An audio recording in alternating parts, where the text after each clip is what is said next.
Welcome back to my belated annual Oscar series wherein I talk about all the Oscar categories except for the short film ones. I rank all the nominees for each category according to who I think should win the Oscar, then I make a prediction as to who I think will win that Oscar. But of course right now I'm going to be talking about the categories from last year because I didn't get to do it then.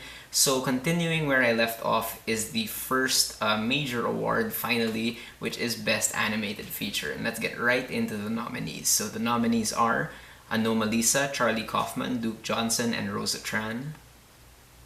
Boy and the World, Ale Abreu. Inside Out, Pete Docter and Jonas Rivera.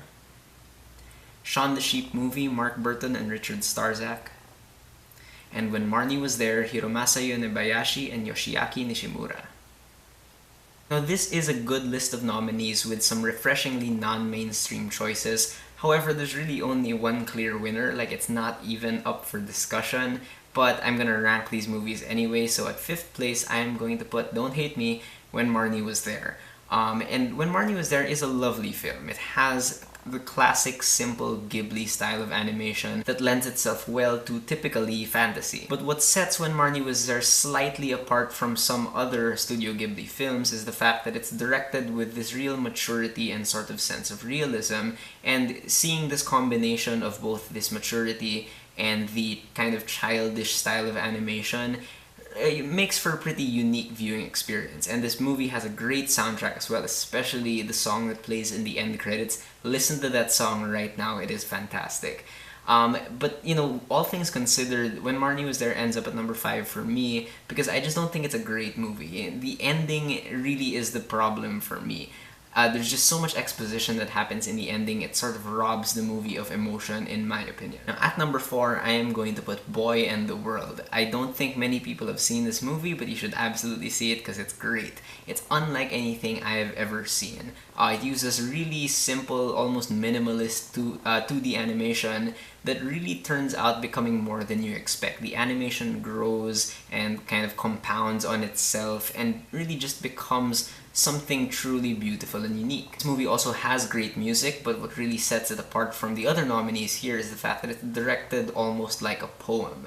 It doesn't really have a straightforward narrative. Instead, the narrative sort of floats around and becomes, interestingly enough, this really melancholic story about industrialization, as weird as that sounds, but it is emotionally affecting even if there's barely any dialogue, so it's great, you should check it out. Now at number 3 is a movie that I'm just so happy was even nominated in the first place, and that is the Shaun the Sheep movie. I love this film. It's proof that classic stop-motion animation will always be timeless. And you know, Laika Studios, the guys behind Kubo and the Two Strings, they're really pushing the envelope when it comes to stop-motion animation, but the folks at Aardman really keep things relatively simple with these simple models and really simple storytelling.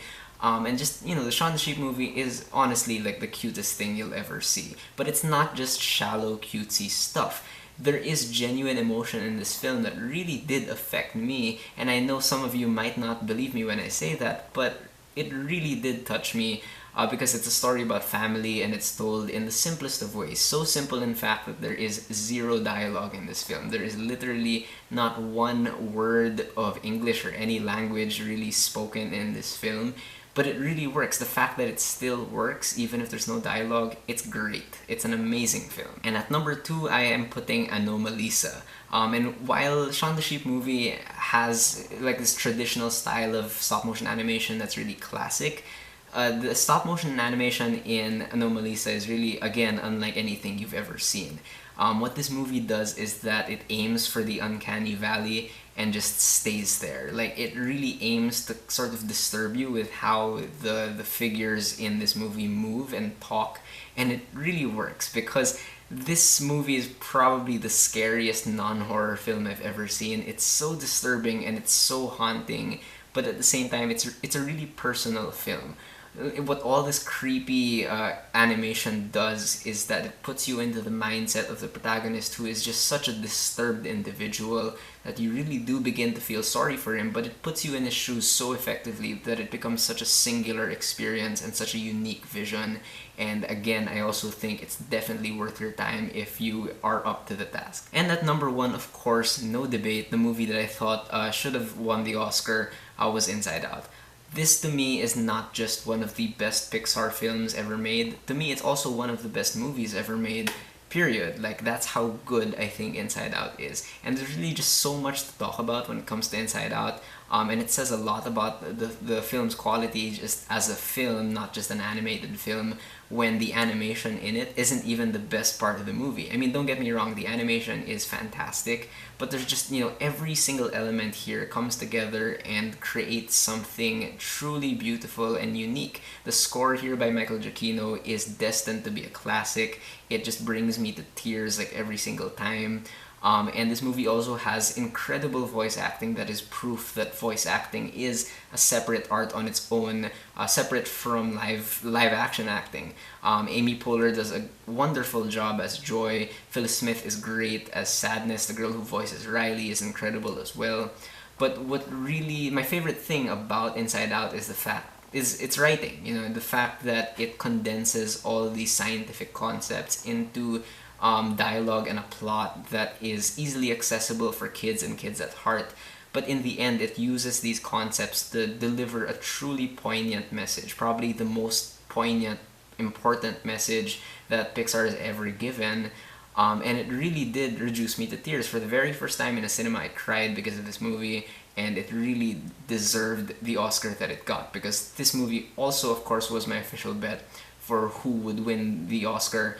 And really, no question, the Academy does like giving it to Disney a bit too often, but this win in particular was just so well deserved. Alright, so those are my thoughts on the Best Animated Feature category from last year. What do you think about this category? What do you think of the nominees? Who do you think should have won? Who do you think was going to win? Whatever you thought, whether you agree with me or not, please leave me a comment. Let's have a conversation.